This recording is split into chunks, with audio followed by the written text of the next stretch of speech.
So I first met Darren a few years ago when he asked me an awkward question at a conference about calculating factorials using Prolog. So I'm quite looking forward to question time in your talk, which is about artificial intelligence, machine learning, and natural language processing. So please, Darren, take it away. Great. Can you hear me okay? Thanks, Emily.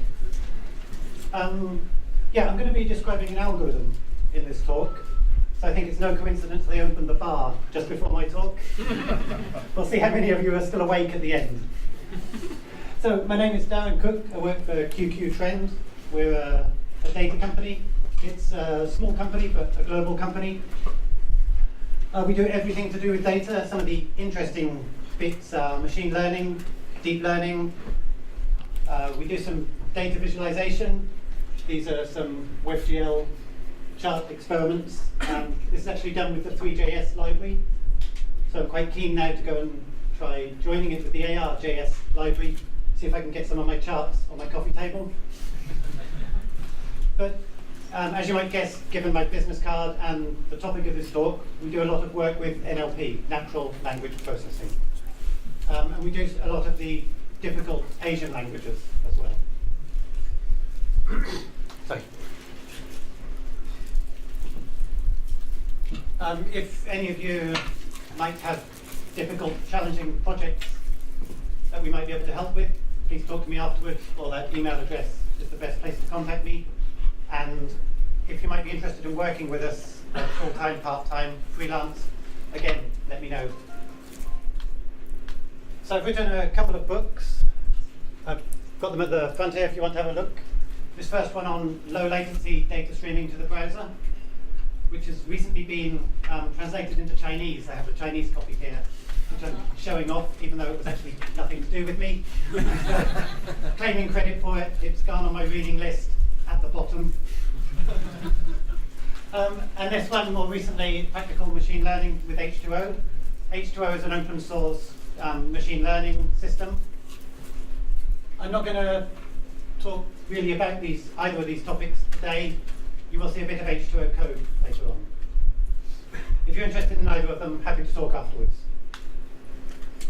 What I am going to talk about is NLP, and in particular, word embeddings, which is also called word-to-vec. Can I just get a show of hands? Who's heard of this algorithm, word-to-vec, word embeddings? Okay. Hopefully, by the end of this talk, you'll all be able to raise your hands. Is anyone using it in their software or systems in any way? Just for a play around. Great. What I want to achieve with this talk is to train your intuition on what the word embeddings algorithm is, when you should use it, what its pros and cons are. At the end, I will show some advanced considerations of if you're trying to use it. And even if you're not particularly interested in the algorithm itself, I'm also going to be,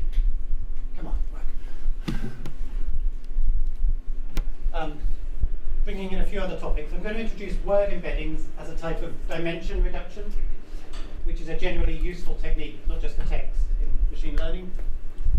We're also going to cover categorical data, one-hot encoding, the differences between sparse and dense representations, and we'll look at how it applies to foreign languages as well. So even if you're not a programmer, even if you're managing programmers, I hope you'll at least get enough out of this talk so you can understand what they're talking about. So I described word embeddings as a type of dimension reduction, but what do I mean by a dimension? So imagine we're writing a machine learning model that's going to tell us if we should give a customer a bank loan or not. And we've gathered some training data together. So as well as customer name, we've probably got their annual salary, number of years in the job, their age. Each of these is one dimension. Each of these is a nice number. Most machine learning algorithms, deep learning in particular, they're famous for being able to look at images or deal with sound or deal with text. But everything has to be a number that you input. It's a number in, a number out. So your data has to be converted to a number in some way. Annual salary, years on the job, age, they're nice. The deep learning model can take them directly. But other things you might want to train this model on: gender, sexual preference, race. Whether you should or not is a separate conversation. Each of those is categorical. It has multiple values.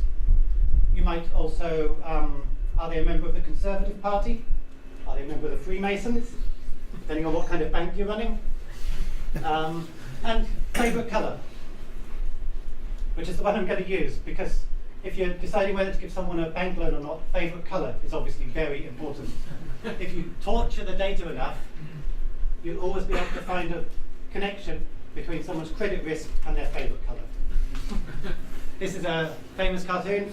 The idea is jelly beans cause acne.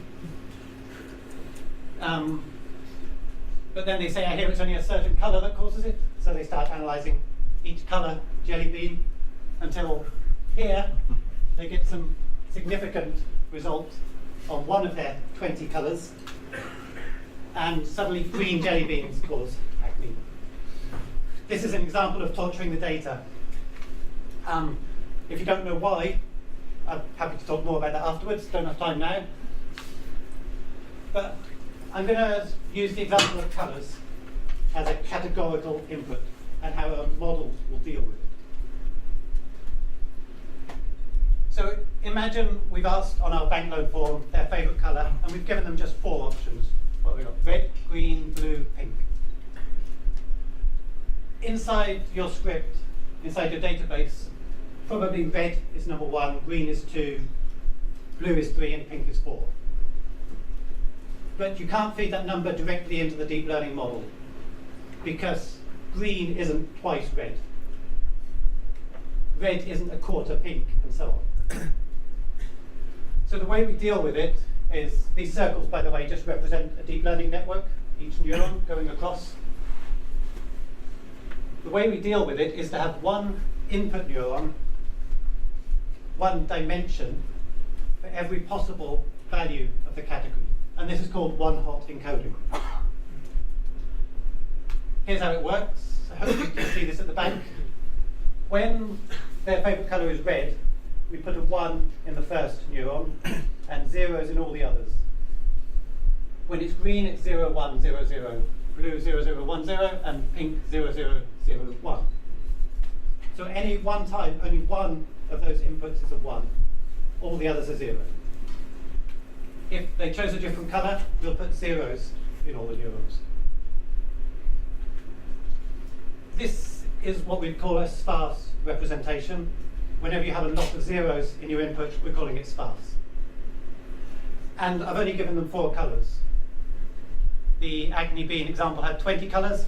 We'd need 20 neurons. That would become a 20-dimensional input. And you remember, age was just a single dimension. Salary was just a single dimension. So why would we want to reduce this high dimension data? The first reason is visualization. We'd often want to visualize our data, which normally means projecting it onto 2 dimensions.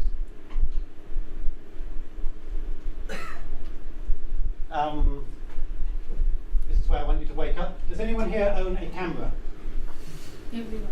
Everybody should be awake at this point. Good. When you take a photo, say I take a photo of this audience, I'm projecting a 3D image, 3D data, onto the 2D sensor at the back of the camera. This is data reduction. And that's quite a good example as well of the pros and cons of dimension reduction. Once I've captured this 3D image, this 3D data as 2D data, it's much easier to transport. I can print it out on a piece of paper. Don't get complicated. The guy there with the 360 camera. It's easy to manipulate in software.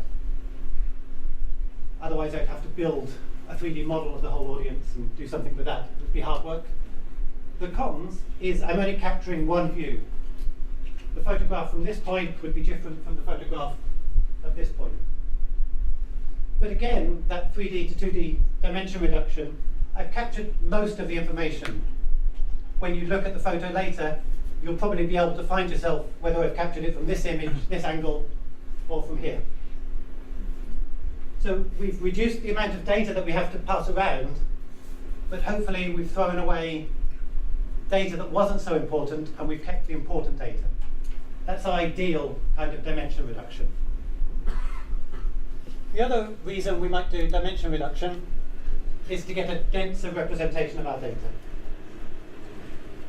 which is quicker to train, less memory needed, those are quite related. It's also more effective to learn from, especially if you're having a machine learning algorithm do the dimension reduction. It's often converting the data into a form it can deal with more easily. And we'll see that with the word embedding algorithm in a minute.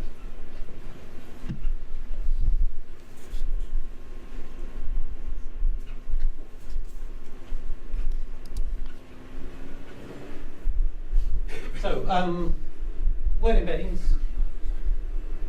When you're dealing with natural language and you want to feed a word into your deep learning model, you first decide how many words in your vocabulary.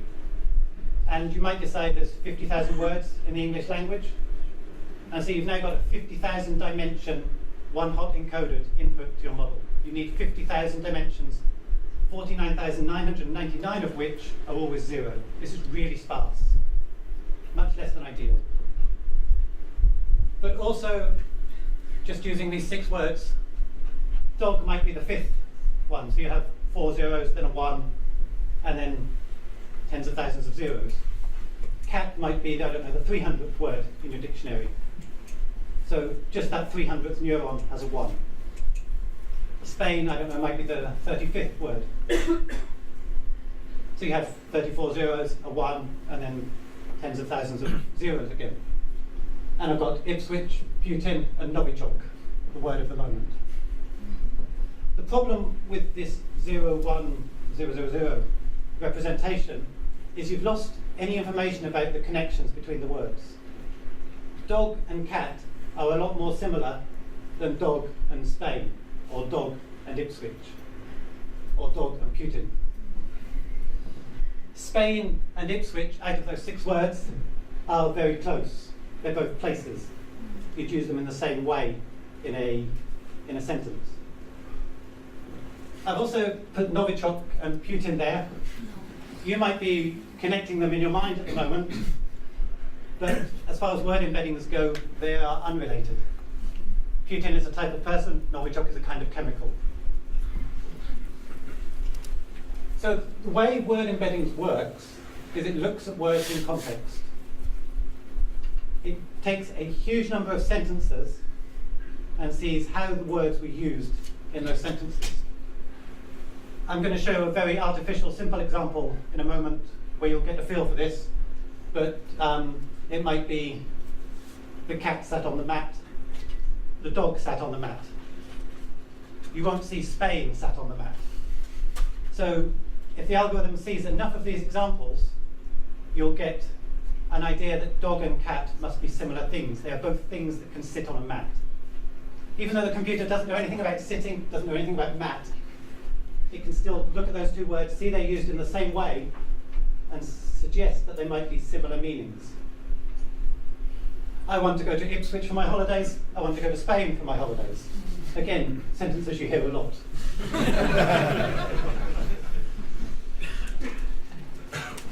Word embeddings will also automatically discover the syntactic similarities and the semantic. So the semantic similarities have already discovered similar meanings, cat and dog. As an example of syntactic, you might get, I love Ipswich Football Club, and I hate Ipswich Football Club. It will see that love and hate are being used in the same way, so it doesn't need a dictionary to tell it that they're both verbs. Even though the meanings are complete opposites, because they're used in the same kind of place in a sentence, it can realize they're verbs, and it will put them closer together in the dimensions.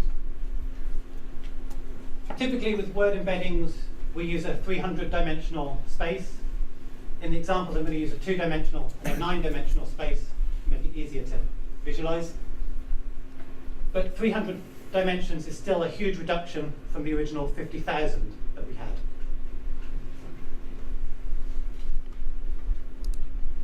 Okay, I'm going to show some code now. I'm not going to do a live coding demo as I normally would. I'm just going to quickly move through these. I want to give you a feel for what the algorithm's doing.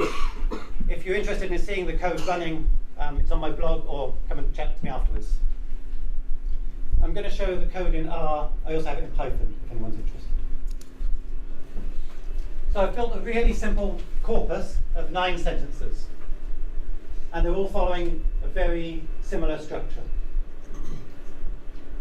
I like to drive a blue car, I like to drive a red car, I like to drive a green car, I like to drive a blue lorry, yellow lorry, brown lorry, green lorry. I like to drive a red Ferrari, because what other colour a Ferrari is there? Just to prove my point, does anyone here drive a yellow Ferrari? That's what I thought. And I like to drive a blue Mercedes. So the first thing we do is, given these sentences, we need to tokenize it, which means split it up into words. I'm using H2O tokenize. I'm using a very simple regex here to split on white space. So I will become a token, like becomes a token, drive, and so on.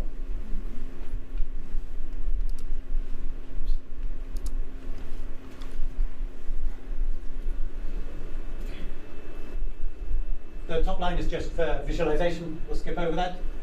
This is the word-to-vec algorithm. I pass in my tokens, my tokenized sentences, and vec size equals 2 means I'm requesting it to compress that down into 2 dimensions. The next few lines are just for visualization, and when we visualize it, this is what we get. So just 9 sentences compressed down to just 2 dimensions. We're getting not terrible results. It's starting to find some structure. We've got all the vehicles in the top. It's decided yellow and brown are almost identical colours. Red, blue, green. So the colours are a bit all over the place on 2 dimensions. This is what happens if I make 9-dimensional word embeddings. And I'm using another dimension reduction technique called principal components analysis, PCA, to reduce that down to 2 dimensions for visualization. So in this example, you're seeing both as examples of when we use dimension reduction. And using 9 dimensions, we've done a bit better. Red is an outlier, but we've kind of got the vehicles together. You could almost draw a circle around them. But this still isn't great. So the thing I tried next was giving it more data. I'm sure you've heard this machine learning. The more data, the better. So what I'm doing is I'm actually cheating. I'm creating 1,000 sentences just by randomly sampling those 9 sentences. So I'm not even making any new data. I'm just creating 1,000 sentences from those 9 sentences. I tokenize it just as before, build the word-to-vec model just as before, and these are the results I get. And this is much nicer. We've got all the constant grammar words. It's got nothing to go on, so it clusters them together. We've got the vehicles in the top right, or the top half. It's put lorry separate from the cars. This is just coincidence. We didn't really give any clues that a lorry is different from the other vehicles. And all the colours are down in the bottom left. That's on 2 dimensions, this is on 9 dimensions. And they're similar in this simple example, I think. So one key takeaway there is the bigger the corpus, the better. When I'm using corpus, I just mean a collection of documents, a collection of sentences. So let's try applying it to Japanese. And what you'll find is that when you move to another language, word-to-vec, word embeddings will just work. But There's a but.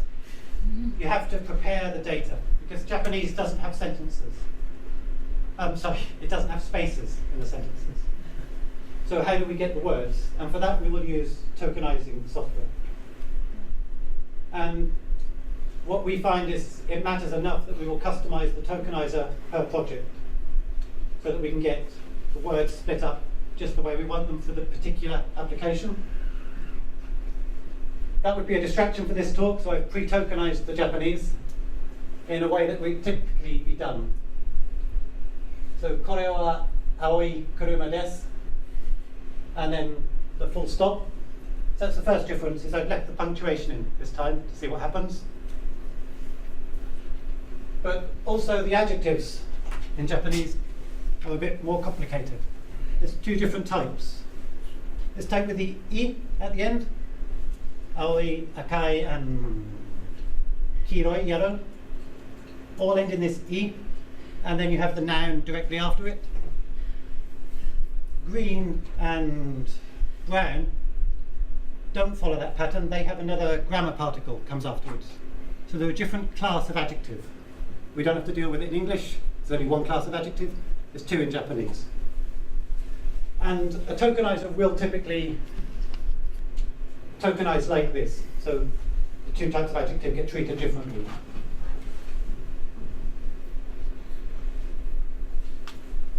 But once I've tokenized my Japanese into those words, into those tokens, everything else is exactly the same as the example we just saw. I've gone straight to making 1,000 sentences from those 9 Japanese sentences. And it looks like this. And you're going, wow, that's good, yeah? So we've got the adjectives clustered on the left, which is nice. We've got Mercedes and car on top, lorry up there, truck. Ferrari's in the middle with green and brown. So it's not too bad. That was 2 dimensions. If we go to 9 dimensions, what we have is the adjectives are in the bottom diagonal, and the different syntactic class of adjective are together, and the E adjectives are in another cluster. So just going for 9 dimensions and 1,000 sentences is managed to discover Japanese grammar, when all we did was split the words up. I have another example, if anyone's interested, showing Chinese as well.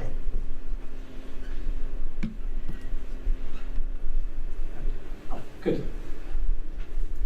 So, some advanced considerations if you're interested in implementing this.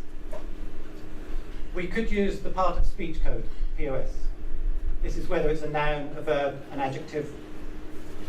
This would allow us to differentiate between a football field and to field a team. The same word, one's a verb, one's a noun. If you're going to get serious about doing this, splitting on white space, even with English, is probably not good enough. You're probably going to have to use a proper tokenizer even for English. And so you'll get the part of speech information generally for free. But it's still a decision of whether you use that information or not. N-grams means using multiple words together, but compound words is a more pressing question. If we take the words Ipswich, where we are now, football, yeah, football, town, a large collection of houses, and club. Yeah, a group of people with a similar interest. But when we make Ipswich Town Football Club in that order, that's a different kind of thing. We don't want that treated as 4 tokens. We really want that treated as a single word, as a single token.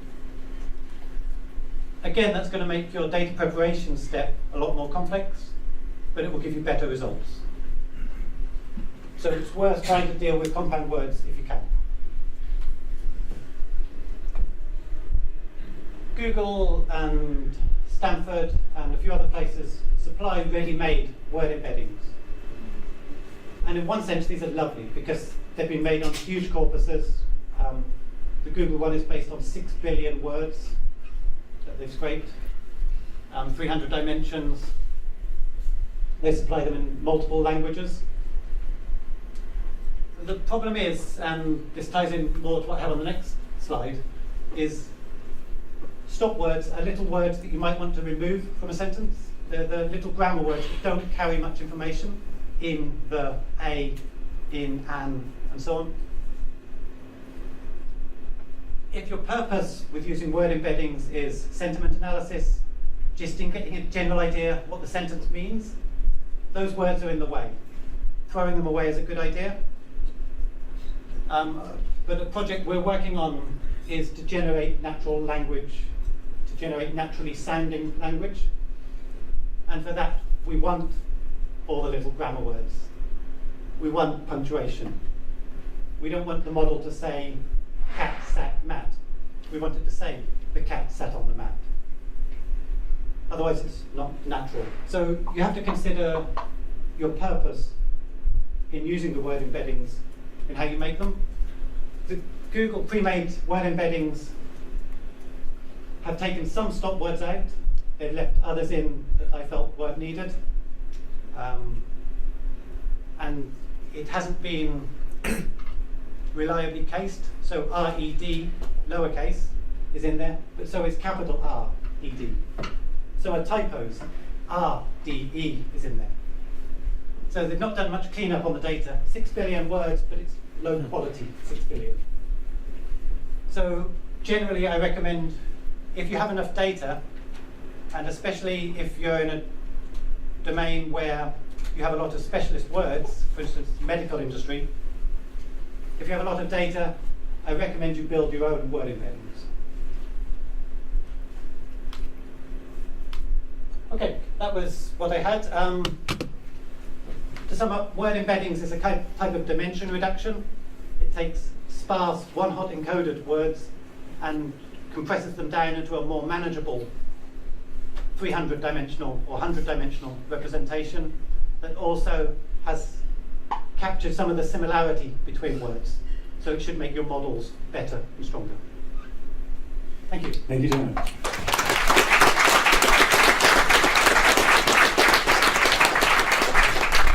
One more question? Go.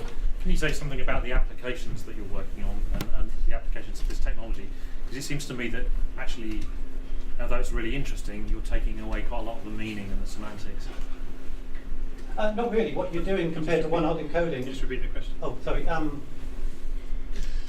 Are we taking away the meaning of the word? Yeah, what are the applications? Could you say something about the applications, please? Yeah, word embeddings tend to be used in most of the current set of modern text and speech functions. So you'll find them behind Google Translate.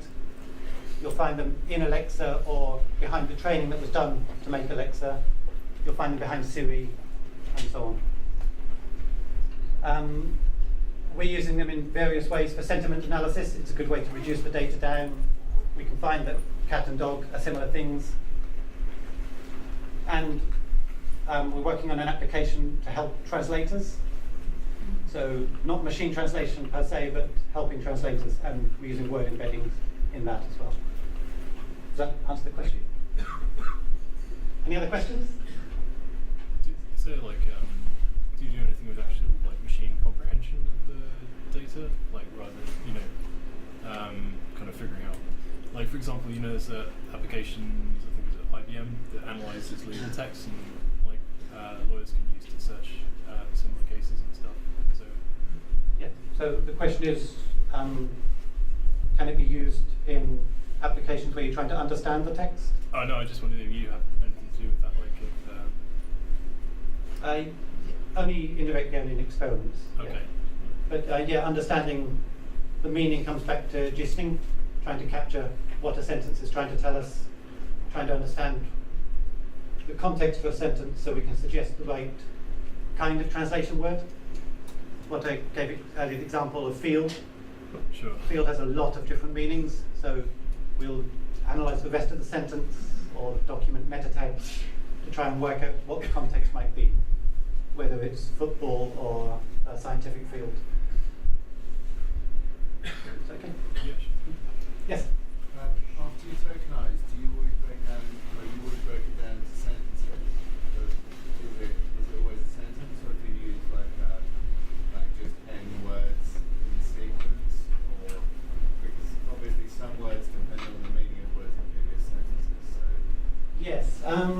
It's generally done at the sentence level, just to keep things manageable, and because I love cats, they are so cute.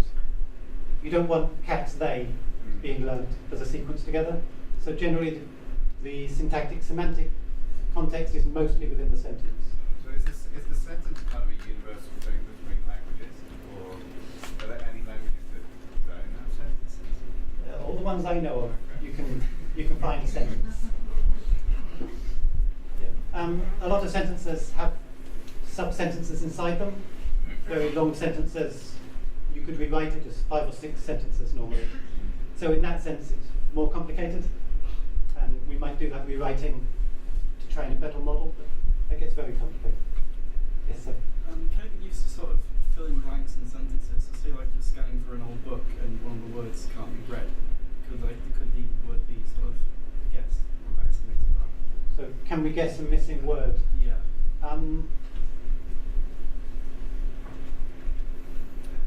You wouldn't, the word embeddings wouldn't be used for that, but Right. that is an NLP application.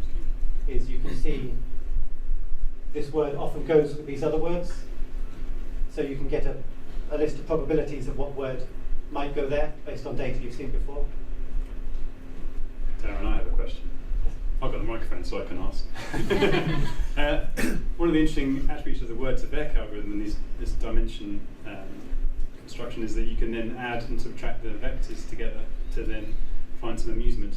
So, for example, king minus man plus woman equals queen. I don't know whether you've done anything along with that and have any interesting anecdotes you can tell us. I don't have any interesting anecdotes, but what I wanted to do with this talk was give you some intuition on how the algorithm's working. There were quite a few talks and papers about word-to-vec and word embeddings, and that example is the one that everybody uses. So the nice thing about once you've reduced the word into a vector, this is where the vector bit comes from, is you can add and subtract them just like in any other branch of mathematics.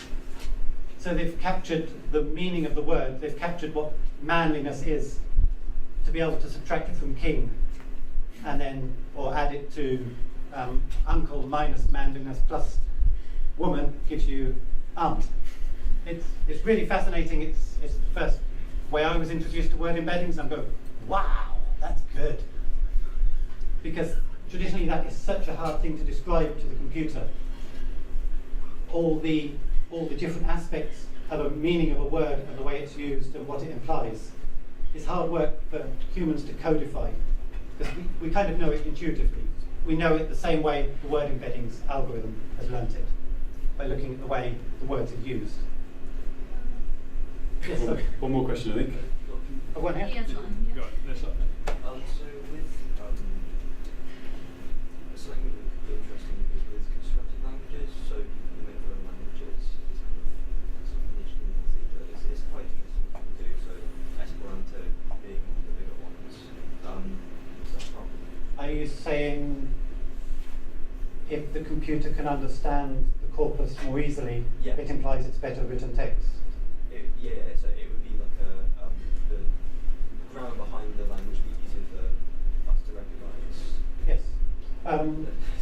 Going off at a slight tangent on the idea of artificial languages, Yeah. and that might be of interest to people here when you hear of AI stealing your jobs, is some of the corpus that people have fed into word embeddings is source code, which is just another language. And then it's got the computer to write, or to generate text in that language. And it's very interesting because it almost looks like a human wrote it. But not quite. Your job is safe for a few more years. One more question? Algorithms, the vector algorithms, what were used, all they are based on the speech algorithms and image processing, which were they generally using enough algorithms, or there any new ones? We have some algorithms for reducing the image processing. If it is a 3-dimensional, they will make it 2-dimensional. If it is a 2-dimensional, like ECG signals, they'll make it a single dimensional, so that they can reduce the memory. If it's image there are so many algorithms. Is the similar algorithms you're using in this, or anything new algorithms are there?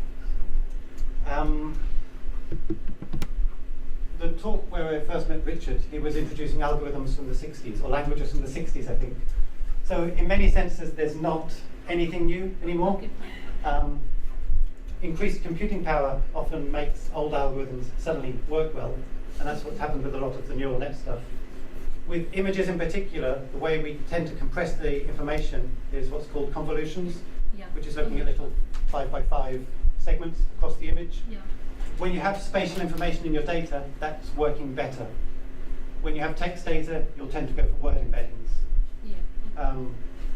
When you have normal business data, the bank loan example I gave, you might use what's called an autoencoder as a way of compressing data. So in that sense, there's different algorithms. Does that answer the question? Thank you, Darren. Right, Thanks. of course, yeah.